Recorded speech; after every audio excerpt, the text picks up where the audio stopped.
Rosebuds High School, 37 years of excellent academic track record, securing excellent results in SSC examinations every year. The school was chosen one of the top 500 schools in India, received BrainFit School Excellence Award. Apart from the curriculum, abacus, Vedic maths, yoga, taekwondo and sports activities are encouraged in the school. Good infrastructure with audiovisual classes for effective learning. Admissions are in progress. Rosebuds High School, Mallikarjun Nagar, Bagambarpet, Hyderabad.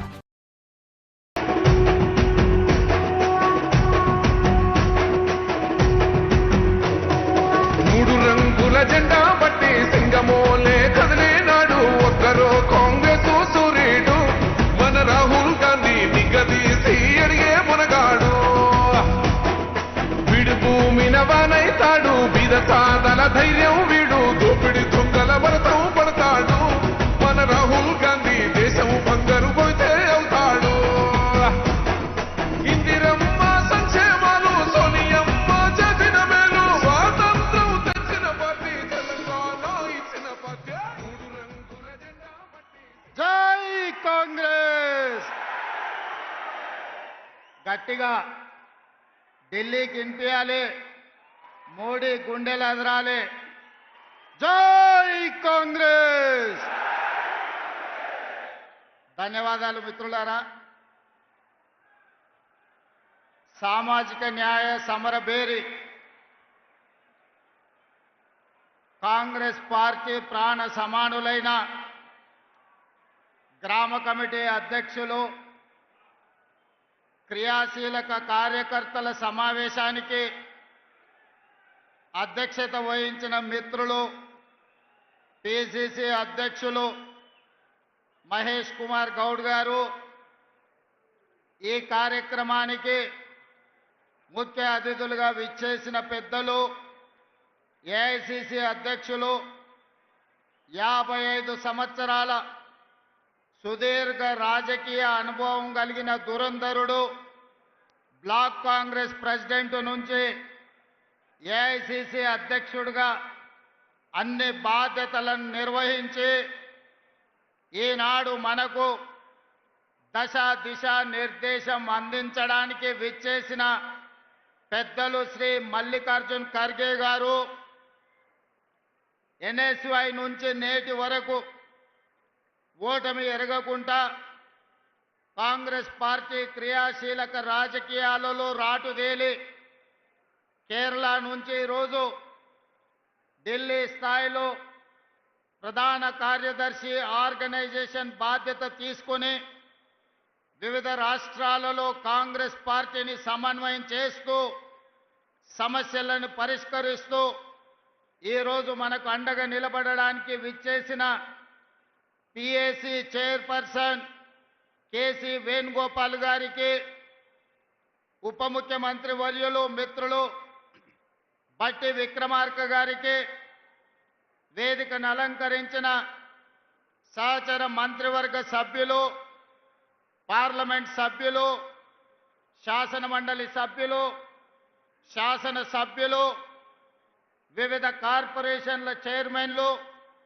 ప్రభుత్వ సలహాదారులు, జిల్లా party అధ్యక్షులు, మండల party అధ్యక్షులు, గ్రామ committee అధ్యక్షులు, ప్రాణ సమానులైన Congress party కార్యకర్తలందరికీ నా హృదయపూర్వకంగా నమస్కారాలు. ఈ సమావేశానికి స్వాగతం, సుస్వాగతం.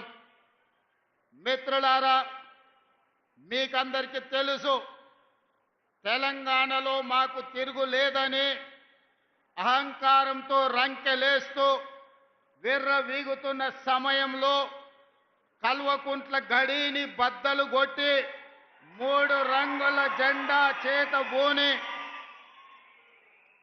3 రంగుల కండువా మెడలో కట్టుకొని గుండెల నిండా ధైర్యం నింపుకొని తెలంగాణ నలుమూలల 4 కోట్ల మందిని చైతన్యం చేస్తూ తండాలలో, గూడాలలో, మారుమూల పల్లెల్లో ప్రతి తలుపును, ప్రతి గుండెను తట్టి డిసెంబర్ 7, 2023 నాడు ఇదే ఎల్బీ నగర్ మైదానం సాక్షిగా మన నాయకురాలు తెలంగాణ ప్రదాత శ్రీమతి సోనియా గాంధీ గారి నాయకత్వంలో యువకులు రాహుల్ గాంధీ గారి నేతృత్వంలో ఇక్కడనే ప్రజారాజ్యం ప్రజా పరిపాలన ఇందిరమ్మ రాజ్యాన్ని ఇక్కడనే మనం ఏర్పాటు చేసుకున్నాం.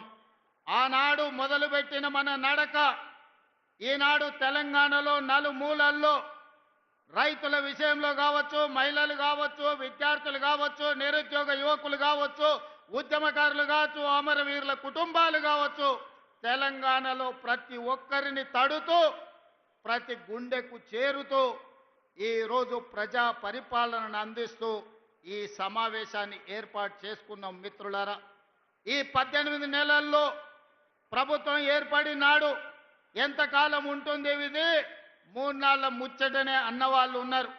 3 నాళ్ళు అయిన తర్వాత ఈ ప్రభుత్వం ఉంటుంది కానీ సంక్షేమ పథకాలు అమలు చెయ్యలేరు అన్నారు. సంక్షేమ పథకాలు అమలు చేసిన తర్వాత వీళ్ళు కలిసి ఉండరు, రోజు కలహించుకుంటారు, కాంగ్రెస్ వాళ్ళకు కలిసి ఉండే లక్షణమే లేదు అన్నారు. అక్కడి నుంచి ఈనాడు కలిసి ఉండడమే కాదు, ఈరోజు కలిసికట్టుగా నడుము బిగించి నవ్విన వాళ్ళ ముందల తలెత్తుకొని నిలబడే విధంగా నిటారుగా నిలబడి సంక్షేమాన్ని, అభివృద్ధిని, విద్యను, ఉద్యోగాలను తెలంగాణ రాష్ట్రంలో అమలు చేసి దేశానికే ఆదర్శంగా నిలబడే తెలంగాణ మోడల్ని 18 నెలల్లో ఆవిష్కరించినాం. అందుకే ఈనాడు కన్యాకుమారి నుంచి కశ్మీర్ వరకు 150 రోజులు 4000 కిలోమీటర్లు మండు టెండల్లో మంచు కొండల్లో నడుస్తూ ప్రజలని కలుస్తూ ఆనాడు రాహుల్ గాంధీ గారు ఒక మాట ఇచ్చారు. మీరు తెలంగాణలో కాంగ్రెస్ ప్రభుత్వాన్ని ఏర్పాటు చేయండి, తప్పకుండా తెలంగాణ రాష్ట్రంలో జనగణనతో పాటు కులగణన చేస్తాం, అదే కాకుండా మాదిగ ఉపకులాలకు సంబంధించిన ఎస్సీ వర్గీకరణ చేసి తీరుతామని రాహుల్ గాంధీ గారు మాట ఇస్తే 2024 ఫిబ్రవరి 4 నాడు మొదలుపెట్టి 2025 ఫిబ్రవరి 4 నాడు సంవత్సరం తిరిగే లోపల సామాజిక న్యాయం చేస్తూ కులగణను పూర్తి చేసి ఎస్సీ వర్గీకరణ చేసి జాతికి అంకితం చేసి ఫిబ్రవరి 4ను సోషల్ జస్టిస్ డేగా ఈరోజు తెలంగాణ రాష్ట్రం జరుపుకుంటున్నది అని అంటే రాహుల్ గాంధీ గారి యొక్క ఉక్కు సంకల్పాన్ని ఈరోజు మనం అమలు చేస్తున్నాం. మిత్రులారా, ఈరోజు దెబ్బతిన్న ఆర్థిక వ్యవస్థ, అడుగంటిపోయిన రాజ్యాంగబద్ధ సంస్థల ప్రతిష్ట, వీటన్నిటిని పునరుద్ధరించుకుంటూ ఒక్కొక్క కష్టాన్ని అధిగమించుకుంటూ ఒక్కొక్క సమస్యను పరిష్కరించుకుంటూ తెలంగాణ రాష్ట్రాన్ని అభివృద్ధి పదం వైపు నడిపించే పని ఈరోజు నేను నా మంత్రివర్గ సహచరులు ముందుకు తీసుకెళ్తున్నాం.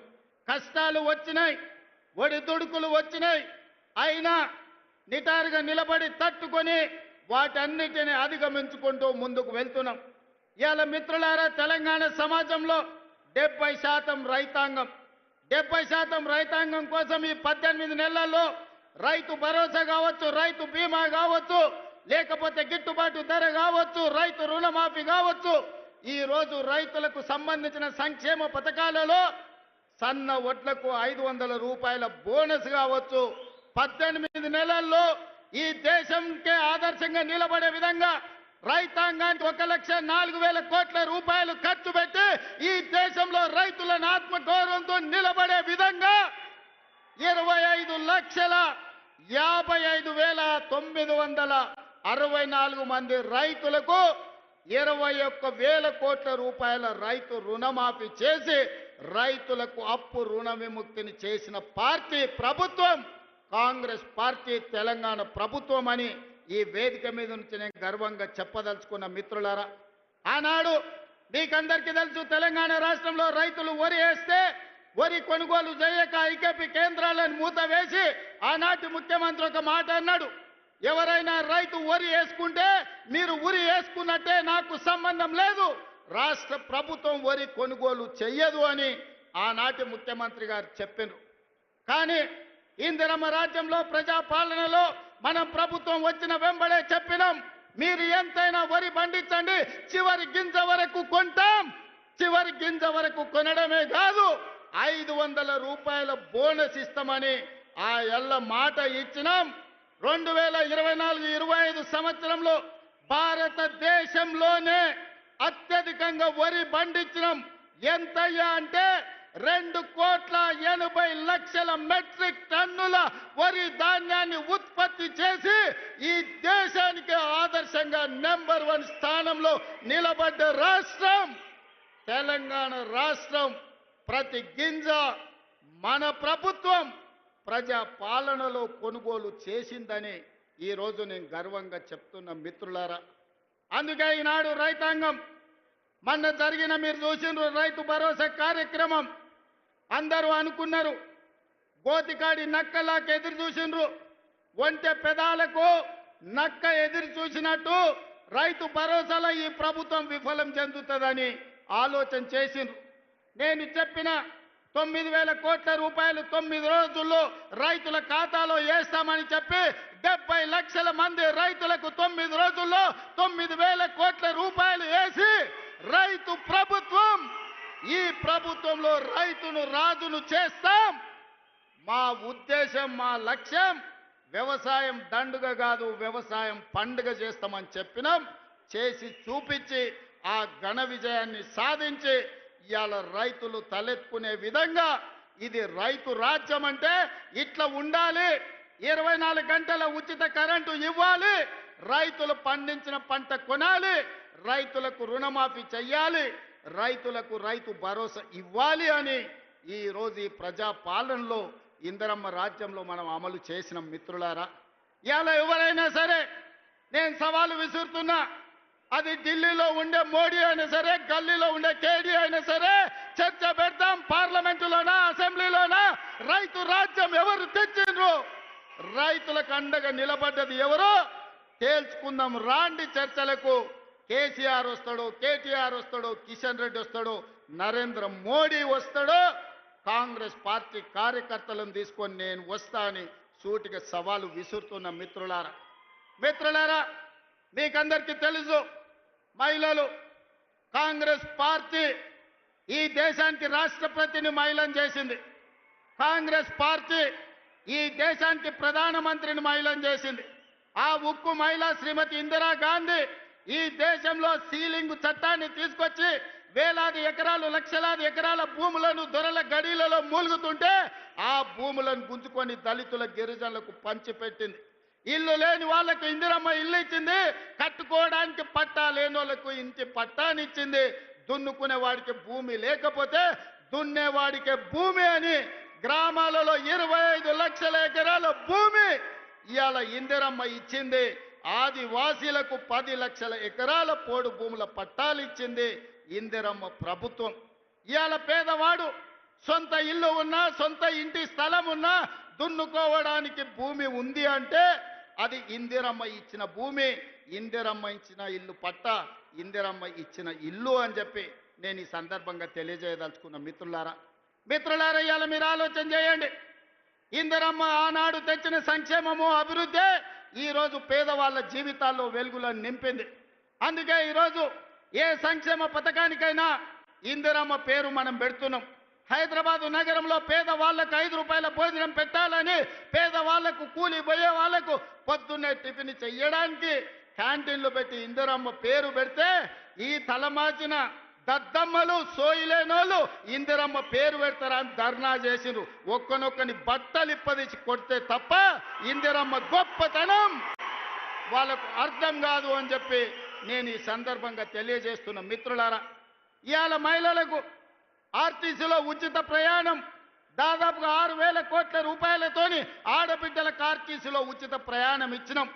ఆర్టీసీ ఉచిత ప్రయాణమే కాదు, ఆడబిడ్డలకు 1000 బస్సులు కొనిచ్చి 1000 బస్సులు ఈరోజు ఆర్టీసీ కార్పొరేషన్కు, ఆర్టీసీ బస్సుల యజమానులను ఆడబిడ్డల్ని చేసిన చరిత్ర మనది. ఒకనాడు సోలార్ వ్యాపారం, పెట్రోల్ బంకు వ్యాపారం అంటే అదాని, అంబానీలది. కానీ ఇవాళ అదే సోలార్ బిజినెస్ 1000 మెగావాట్లు ఆడబిడ్డలకిచ్చి రాష్ట్ర ప్రభుత్వంతో ఒప్పందం చేసి ఇవాళ సోలార్ వ్యాపారం అదానితో పోటీ పడే విధంగా ఆడబిడ్డల్ని మన ప్రభుత్వం తీర్చిదిద్దింది. ఒకనాడు పెట్రోల్ బంకులు అంటే రిలయన్స్, అంబానీవి. కానీ ఇవాళ ఆడబిడ్డలకు జిల్లాలల్లో పెట్రోల్ బంకులు ఇచ్చి పెట్రోల్ బంకుల వ్యాపారం ఈరోజు ఆడబిడ్డలతో చేస్తున్నాం. గ్రామాలలో ఉన్న పాఠశాలల్లో చదువుకునే పేదవాళ్ళ పిల్లలే కాబట్టి ఆ పిల్లల తల్లులైన సెల్ఫ్ హెల్ప్ గ్రూపులకు సంబంధించిన మహిళలకు అమ్మ ఆదర్శ పాఠశాల పెత్తనం ఇచ్చి ఇవాళ బడి పిల్లల అటెండెన్స్ పంతులు తీసుకుంటే పంతుల్లో అటెండెన్స్ మా పెద్దమ్మలు తీసుకుంటారు. పంతులు బడికి వచ్చిండా లేదా, ఈయన పిల్లలకు చదువు చెప్పిండా లేదా అని. ఆనాడు బట్టలు కుట్టే వ్యాపారం ప్రైవేటు కార్పొరేట్ కంపెనీలకు ఇచ్చిండు చంద్రశేఖరరావు. ఈనాడు బట్టలు కుట్టే వ్యాపారం ఆడబిడ్డలకు ఇచ్చినాం. హాస్టళ్లలో సరుకులు సరఫరా ఆనాడు టీఆర్ఎస్లో ఉన్న ఒక నాయకుడు దోచుకుంటే ఈరోజు మహిళా సంఘాలకు కోడిగుడ్ల నుంచి కూరగాయల వరకు పాలు, ఉప్పు, పప్పు, బెల్లం, చింతపండు ప్రతి సరఫరా ఆడబిడ్డలు చేస్తారు. ఎందుకంటే వాళ్ళ బిడ్డలే ఈ సంక్షేమ హాస్టళ్లలో చదువుకుంటున్నారు. ఆ కన్న తల్లుల కంటే ఇంకెవరికి ఎక్కువ తెలుసు అని చెప్పి ఈరోజు కార్పొరేట్ కంపెనీలకి ఇవ్వకుండా ఈ వ్యాపారం మొత్తం ఈరోజు ఆడబిడ్డలకే అప్పజెప్పడం జరిగింది. అందుకే ఇందిరమ్మ రాజ్యం కాబట్టి ఆడబిడ్డల ఆత్మగౌరవం నిలబెట్టినాం. ఆడబిడ్డలకు ఆర్థికంగా వెసులుబాటు కల్పించినాం. ఇదే కాదు, హైటెక్ సిటీ అంటే పెద్ద పెద్ద మల్టీ కంపెనీలకు ఒక వేదిక.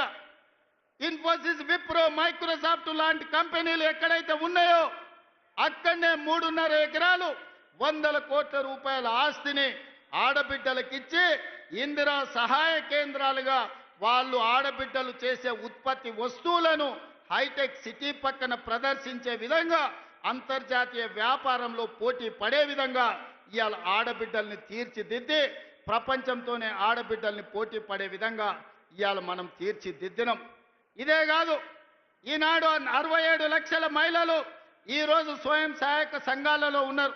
నేను మా బట్టెనతోని, మా సీతక్కతోని, మా ఆడబిడ్డలతోని మాట్లాడిన రాబోయే రోజుల్లో తెలంగాణ రాష్ట్రంలో 1 కోటి మంది ఆడబిడ్డలను స్వయం సహాయక సంఘాలలో చేర్చి 1 కోటి మంది ఆడబిడ్డల్ని కోటీశ్వరులను చేయడమే లక్ష్యంగా ఈరోజు ప్రజా పాలన ఇందిరమ్మ ప్రభుత్వంలో మనం చెయ్యబోతున్నాం. అందుకే తండాలలో, గూడాలలో, మారుమూల పల్లెల్లో ఉన్న మా ఆడబిడ్డలకు ఈ వేదిక మీద నుంచి నేను విజ్ఞప్తి చేస్తున్నా, మీరందరూ స్వయం సహాయక సంఘాలలో చేరండి. మిమ్మల్ని కోటీశ్వరులను చేసే బాధ్యత మీ సోదరుడిగా మీ రేవంత్ అన్న తీసుకుంటాడు. ఇది నా మాటగా, సోనియమ్మ మాటగా ప్రతి తెలంగాణ ఆడబిడ్డకు ఈ వేదిక మీద నుంచి ఈరోజు మేము ఇస్తున్నాం. మిత్రులారా, మీకందరికీ తెలుసు, తెలంగాణ ఉద్యమం అంటేనే ఉద్యోగాల వేట. నిరుద్యోగ యువకులు లక్షలాది మంది రోడ్ల మీదకి వచ్చి నెలల తరబడి ధర్నాలు, దీక్షలు, ఉద్యమాలు చేసి ఆత్మ బలిదానాలు చేసుకొని అమరులై తెలంగాణ రాష్ట్రం తెచ్చుకున్నారు. వాళ్ళు తెలంగాణ రాష్ట్రం తెచ్చుకున్నదే పీజీలు, పిహెచ్డీలు చేసి ఈ రాష్ట్రంలో డాక్టర్లు, లాయర్లు, ఇంజనీర్లు, ఐఏఎస్లు, ఐపీఎస్లై తెలంగాణ పునర్నిర్మాణంలో భాగస్వాములు కావాలి అని. కానీ చంద్రశేఖరరావు ఏమన్నాడయా, గొర్రెలు, బర్రెలు, చేపలు, పందులు మీరు పెంచుకోండి, పేదవాళ్ళ పిల్లలు గొల్లోళ్ళు గొర్రెలు పెంచుకోవాలి, మాదిగోళ్ళు చెప్పులు కుట్టుకోవాలి, ఎరకలోళ్ళు పందులు పెంచుకోవాలి, మా ముదిరాజు సోదరులు చేపలు పట్టుకోవాలి అని మిమ్మల్ని అందరినీ అక్కడ పొమ్మన్నాడు. ఆయన కొడుకు మాత్రం రాజ్యాలు ఏలుతారంట. ఇదే నా న్యాయం అని నేను అడుగుతున్నా చంద్రశేఖరరావు ఈ వేదిక మీద నుంచి. పేదోళ్ళ బిడ్డలు, వాళ్ళ తాతలు ముత్తాతలు తరతరాలుగా గొర్రెలు, బర్రెలు, చేపలు, పందులను పెంచుకొని బతికి ఆత్మ బలిదానం చేసుకొని వందలాది మంది ప్రాణాలు ఇచ్చి తెలంగాణ రాష్ట్రం తెచ్చుకున్నది. డాక్టర్లు, లాయర్లు, ఇంజనీర్లు, ఐఏఎస్లు, ఐపీఎస్లై రాజ్యం ఏలాలనా లేకపోతే గొర్రెలు, బర్రెలు పెంచుకోవాలనా ఒక్కసారి ఆలోచన చేయండి. అందుకే మన ప్రభుత్వం ఏర్పడిన వెంబడే పెండింగ్ ఉండి నోటిఫికేషన్లు ఇచ్చి నియామకాలు జరగని ప్రభుత్వ ఉద్యోగ నియామకాలు మొదటి సంవత్సరంలో ఇదే ఎల్బీ స్టేడియం సాక్షిగా 60,000 ప్రభుత్వ ఉద్యోగాలు ఇచ్చిన నేను గర్వంగా చెప్తున్నా. ఇవాళ నేను సవాలు విసురుతున్న కిషన్ రెడ్డికి, కేటీఆర్కు, కేసీఆర్కు, నరేంద్ర మోడీకి, మొదటి సంవత్సరంలో మా ప్రభుత్వ ఉద్యోగాలలో 60,000 నియామకాలు చేపట్టింది. మీకు దమ్ము ఉంటే, ధైర్యం ఉంటే, చిత్తశుద్ధి ఉంటే మీరు సవాలు విసిరండి. 60,000 మందిని ఇదే ఎల్పీ స్టేడియంలో తెచ్చి తలలు మొత్తం లెక్క పెట్టిస్తా. ఒక్కటి తగ్గినా మీ కాళ్ళ ముందు క్షమాపణ చెప్పి నేను బయటికి వెళ్తా.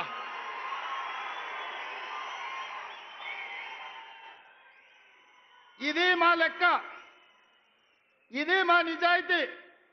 ప్రైవేట్ కార్పొరేట్ కంపెనీల్లో 1,00,000 ఉద్యోగాలు ఇచ్చినాం. నేను మా మిత్రుడు శ్రీధర్ బాబు విదేశీ పర్యటనలో 3 లక్షల కోట్ల పెట్టుబడులు తీసుకొచ్చినాం. ఇవాళ అంతర్జాతీయ స్థాయిలో తెలంగాణకు ఒక గుర్తింపు గౌరవాన్ని తీసుకొచ్చినాం. అందుకే మిత్రులారా, ఆనాడు హాస్టళ్లలో, సంక్షేమ హాస్టళ్లలో ఎన్నడా పిల్లల్ని పట్టించుకోలే. అందుకే వాళ్లకు ఫుడ్ డైట్ ఛార్జెస్ మా బట్టి గారు 40% పెంచిండ్రు. Cosmetic charge 200% పెంచిండ్రు. ఇవాళ పేదవాళ్ళ పిల్లలు కార్పొరేట్ వైద్యము, కార్పొరేట్ విద్య పోటీ పడాలి అంటే ఈ విద్య ఉన్నది సరిపోదని యంగ్ ఇండియా ఇంటిగ్రేటెడ్ స్కూళ్ళు 100 నియోజకవర్గాలలో 100 పాఠశాలలు 20,000 కోట్ల రూపాయలతోని యంగ్ ఇండియా ఇంటిగ్రేటెడ్ రెసిడెన్షియల్ స్కూళ్లను ప్రారంభించుకున్నాం. రాబోయే రోజుల్లో ప్రపంచంతోనే పోటీ పడే విధంగా మన విద్యా ప్రమాణాలను పెంచడానికి ఇలా మనం ప్రణాళికలు వేసుకున్నాం. ఇలా మిత్రులారా, ప్రతి సంవత్సరం ఇంజనీరింగ్ విద్యార్థులు 1,10,000 మంది పాస్ అవుతున్నారు. సర్టిఫికెట్ ఇంజనీరింగ్ వస్తుంది కానీ బయటకు పోతే ఉద్యోగం లేదు. బయట అవసరాలకు తగ్గట్టు వీళ్ళకు నైపుణ్యం లేదు. నైపుణ్యానికి శిక్షణ ఇవ్వడానికి వసతులు లేవు.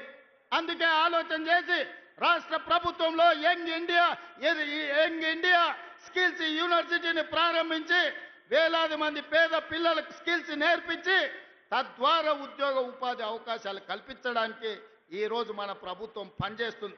ఇదే కాదు, మొన్న జరిగిన ఒలింపిక్స్లో 140 కోట్ల మంది ఉన్న ఈ దేశానికి ఒక్క బంగారు మెడల్ రాలే. కానీ సౌత్ కొరియా ఒక చిన్న దేశం, హైదరాబాద్ కంటే కొంచెం పెద్ద దేశం, 32 మెడల్స్ తెచ్చుకున్నది. అందులో ఒక అమ్మాయి సౌత్ కొరియా స్పోర్ట్స్ యూనివర్సిటీకి నేను పోతే ఒక అమ్మాయిని కలిసిన. ఆ అమ్మాయి నాకు ఆశ్చర్యం వేసింది. ఒక అమ్మాయి 3 బంగారు పతకాలు తీసుకొచ్చింది. నేను అడుగుతున్న మిత్రులారా, తెలంగాణ యువకులారా, ఉద్యమం చేసి తెచ్చుకున్న తెలంగాణగా 140 కోట్ల జనాభా ఉన్న భారతదేశం ఒక్క మెడల్ తీసుకురాలే. సౌత్ కొరియాలో ఒక అమ్మాయి 3 బంగారు మెడల్స్ తెస్తే 140 కోట్ల భారతీయులు ఆ అమ్మాయి ముందల తల వంచుకునే పరిస్థితి ఈరోజు లేదా? అందుకే ఈ దేశాన్ని ప్రపంచ చిత్రపటంలో పెట్టాలంటే ఒలింపిక్స్ లో బంగారు మెడల్స్ సాధించాలి. దానికి తెలంగాణ వేదిక కావాలని యంగ్ ఇండియా స్పోర్ట్స్ యూనివర్సిటీని ఇవాళ తెలంగాణలో ప్రారంభించుకున్నాం. 2034 ఒలింపిక్స్ లో తెలంగాణ నుంచి బంగారు మెడల్స్ తెచ్చే బాధ్యత తెలంగాణ యువత తీసుకుంటుందని చెప్పి నరేంద్ర మోడీ గారికి నేను సూటిగా చెప్తున్నా. మిత్రులారా, ఇలా చెప్పుకుంటూ వెళ్తే ఎన్నో విజయాలు ఉన్నాయి. పనిలో పడి ప్రచారం చేసుకోవడంలో మేము మర్చిపోయినాం. మన వాళ్ళు చెబుతుంటే అరే ఇన్ని చేసిందా మన ప్రభుత్వం, సన్నబియ్యం ఇచ్చిందా, రైతు రుణమాఫీ చేసిందా, రైతు భరోసాకు నిధులు ఇచ్చిందా, 60,000 ఉద్యోగాలు ఇచ్చిండ్రా, అమ్మ ఆదర్శ పాఠాలు నిర్వహించిండ్రా, స్కిల్స్ యూనివర్సిటీ పెట్టిండ్రా, స్పోర్ట్స్ యూనివర్సిటీ పెట్టిండ్రా, ఇట్లా ప్రతి కార్యక్రమాన్ని చర్చినప్పుడు ఆశ్చర్యంతో నోరు తెరిచి చూస్తున్నారు. మరి ఎందుకు ఈ రోజు అవి మనం ప్రచారం చేసుకోలేకపోతున్నాం? అందుకే మిత్రులారా, ఈ రోజు వాళ్ళు పెట్టుబడి పెట్టి కిరాయి మనుషులను పెట్టి దుబాయ్లో ఆఫీసులు పెట్టి విష ప్రచారం చేస్తున్నారు. అందుకే ఇవాళ ఈడికొచ్చిన వేలాది మంది కాంగ్రెస్ పార్టీ కార్యకర్తలే మా బ్రాండ్ అంబాసిడర్లు. మీరే ప్రచార కార్యకర్తలుగా మారండి, మీరే ఈ ప్రభుత్వానికి బ్రాండ్ అంబాసిడర్లుగా మారండి. సోషల్ మీడియాలో యుద్ధం ప్రకటించండి. మన యుద్ధంలో కల్వకుంట్ల గడి తుణుకలు అయిపోవాలి. అందుకే మిత్రులారా, ఇవాళ మనం కలుసుకున్నాం. మా ఎన్నికలు అయిపోయినాయి, ఎమ్మెల్యే అయిపోయింది, ఎమ్మెల్సీ అయిపోయింది, ఎంపీ అయిపోయింది, ప్రభుత్వం అయిపోయింది. నాయకుల ఎన్నికలు అయిపోయిన వేదిక మీద ఉన్నోళ్ళకు ఇక ప్రాణ సమానులైన మా కార్యకర్తల ఎన్నికలు ఉన్నాయి. మిమ్మల్ని గెలిపించే బాధ్యత నాది. సర్పంచులుగా, వార్డు మెంబర్లుగా, ఎంపీటీసీలుగా, ఎంపీపీలుగా, జడ్పీటీసీలుగా, జిల్లా పరిషత్ చైర్మన్లుగా, కౌన్సిలర్లుగా, కార్పొరేటర్లుగా, మేయర్లుగా మిమ్మల్ని గెలిపించే పూచి నేను తీసుకుంటా. మీ సోదరుడు మీకు అండగా నిలబడతాడు. గ్రామాన తండాలలో, గూడాలలో, మారుమూల పల్లెల్లో కంకణం కట్టుకొని బయలుదేరండి. రాబోయే స్థానిక సంస్థల్లో 100% కాంగ్రెస్ పార్టీ కార్యకర్తలకు న్యాయం జరుగుతుంది. మిమ్మల్ని గెలిపించుకునే పూచి నాది. ఇవే కాదు, ఈరోజు గుడి కమిటీలు కావచ్చు, మార్కెట్ కమిటీలు కావచ్చు, కార్పొరేషన్లో డైరెక్టర్లు కావచ్చు, అన్ని పదవులు ఇచ్చే వరకు ఈరోజు విశ్రమించను. మీకు అండగా నిలబడడానికి మీనాక్షి నటరాజన్ గారు ఢిల్లీ నుంచి వచ్చిండ్రు. మీకు 100% న్యాయం జరుగుద్ది. మీకు న్యాయం చేసే బాధ్యత నాది. ఇదే కాకుండా చాలామంది నాయకులకు ఒక భయం ఉంది. మా దగ్గర ఎమ్మెల్యే గెలిచిండు, లేకపోతే మా దగ్గర ఎవరో ఎమ్మెల్యే వచ్చిండు, రేపు భవిష్యత్తులో నా పరిస్థితి ఏందని. అందుకే నేను ఒక మాట చెప్పదలుచుకున్నా. వచ్చే ఎన్నికల్లో సీట్లు పెరగబోతున్నాయి. 119, 153 అసెంబ్లీలు కాబోతున్నాయి. పార్లమెంటు సీట్లు పెరగబోతున్నాయి. ఇవాళ 60-70 మంది ఎమ్మెల్యేలు ఉన్నారు. ఇంకా 80 మందికి కొత్తగా టికెట్లు ఇచ్చే అవకాశం ఉంది. మీరు ప్రయత్నం చేయండి, ప్రజల్లో ఉండండి, ప్రజాసేవ చేయండి.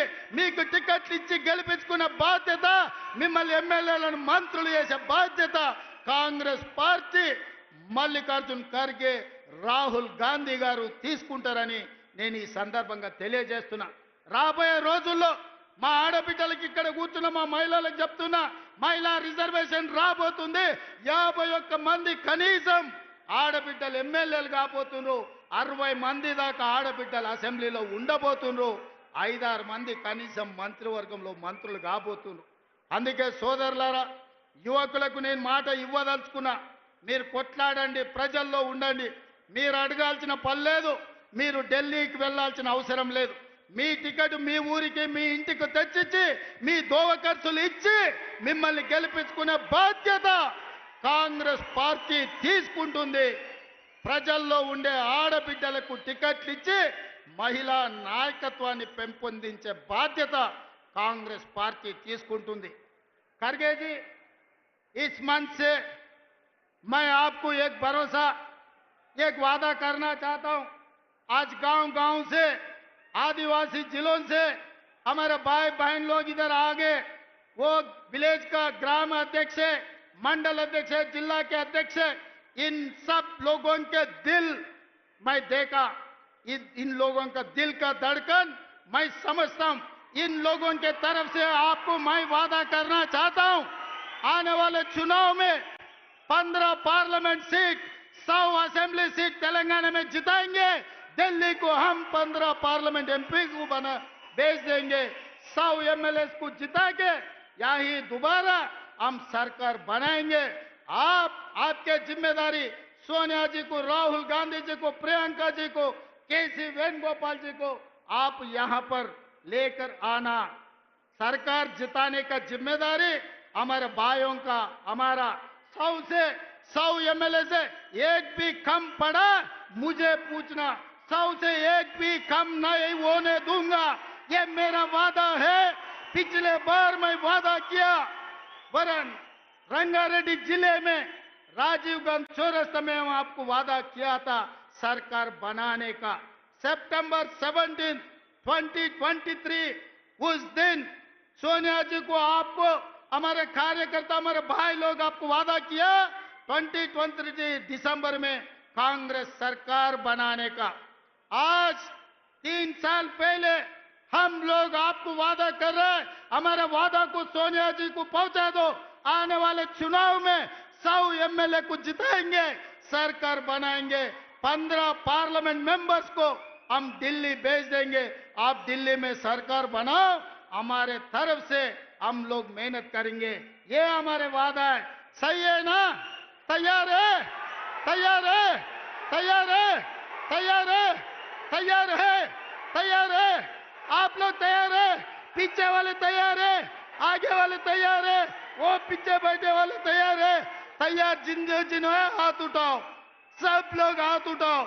जय कांग्रेस, जय जय कांग्रेस, जय सोनिया मां, जय जय सोनिया मां.